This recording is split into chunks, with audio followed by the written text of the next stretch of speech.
নমস্কার বন্ধুরা, welcome to Bithi's kitchen. Bithi's কিচেনে সবাইকে স্বাগত। আজ আমি তোমাদের সাথে শেয়ার করব কাঁচা আমের লোভনীয় একটা আচারের রেসিপি। তেল ছাড়া বিশেষ একটা মশলা দিয়েই আমি এই আচারটা তৈরি করব। আম পেকে যাওয়ার আগেই একবার হলেও এই আচারটা তৈরি করে রাখতে পারো। রোদে দেওয়ার ঝামেলা ছাড়া বহু দিন পর্যন্ত এই আচারটা সংরক্ষণ করে রাখা যায়। আর কি মশলা ব্যবহার করে এই আচারের টেস্টটা হবে অসাধারণ, সেটাই তোমাদের সাথে শেয়ার করব। তাহলে চলো দেরি না করে দেখে নেওয়া যাক। আচার বানানোর জন্য আমি এখানে নিয়েছি 6টা কাঁচা আম। এইবার এই আমগুলো আমি খোসাটা ছাড়িয়ে কেটে নেব। কেটে নিয়ে আমি ফিরে আসছি।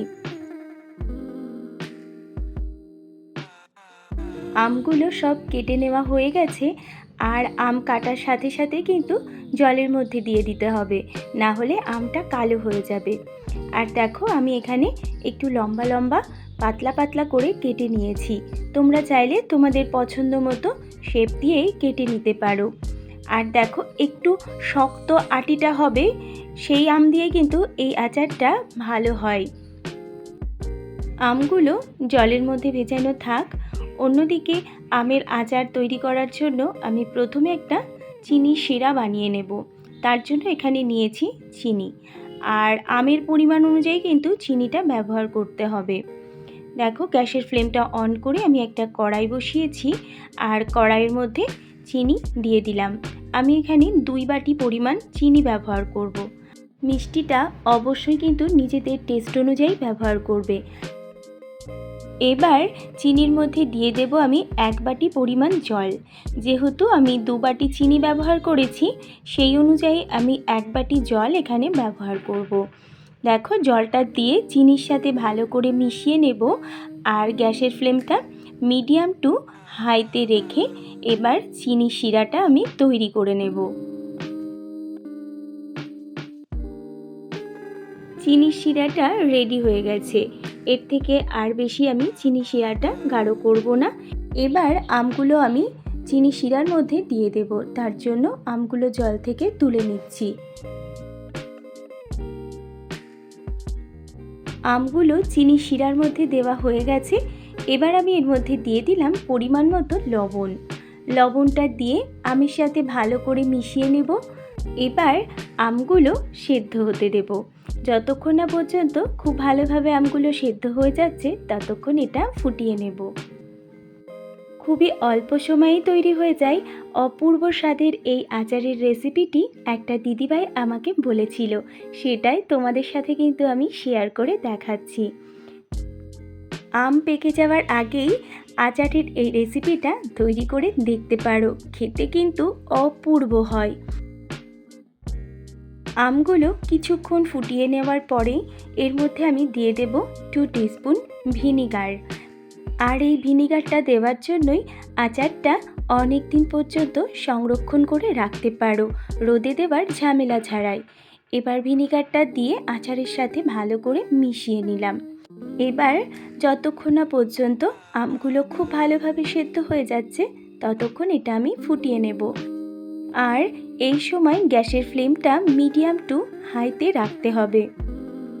কোনো বন্ধু যদি আমার চ্যানেলে নতুন হয়ে থাকো তাহলে আমার চ্যানেলটা সাবস্ক্রাইব করে নিয়ে পাশে থাকার অনুরোধ করব। আর পাশে থাকা বেল আইকনটা অবশ্যই একবার প্রেস করে দেবে, কারণ আমি যখন চ্যানেলে কোনো নতুন রেসিপি দেব তোমাদের কাছে পৌঁছে যাবে। দেখতে দেখতে আমগুলো প্রায় সেদ্ধ হয়ে গেছে। দেখো আমি একটা দেখিয়ে দিচ্ছি, ঠিক এই রকমই কিন্তু আমগুলো সেদ্ধ করে নিতে হবে। এর থেকে বেশি সেদ্ধ করলে একদমই খেতে ভালো লাগবে না। আমগুলো সেদ্ধ হয়ে যাওয়ার পরেই এবার আমি যে বিশেষ মশলাটা ব্যবহার করব সেটাই দেখাবো। এবার আমি এর মধ্যে দিয়ে দেব পরিমাণ মতো চাট মশলা। এই চাট মশলাটা দেওয়ার জন্যই কিন্তু এই আচারের টেস্টটা হবে অসাধারণ। আমের আচার তো আমরা বিভিন্ন রকম মশলা দিয়ে করে থাকি, কিন্তু একবার হলেও এরকমভাবে চাট মশলা ব্যবহার করে আমের আচারটা করবে। চাট মশলা ব্যবহার করার জন্য এই আচারের টেস্ট হবে কিন্তু অপূর্ব, আর বারবারই এই আচারটা খেতে ইচ্ছা করবে। চাট মশলাটা দেওয়ার পরে আমের সাথে ভালো করে মিশিয়ে নিচ্ছি, যাতে করে চাট মশলার ফ্লেভারটা আমের সাথে মিশে যায়।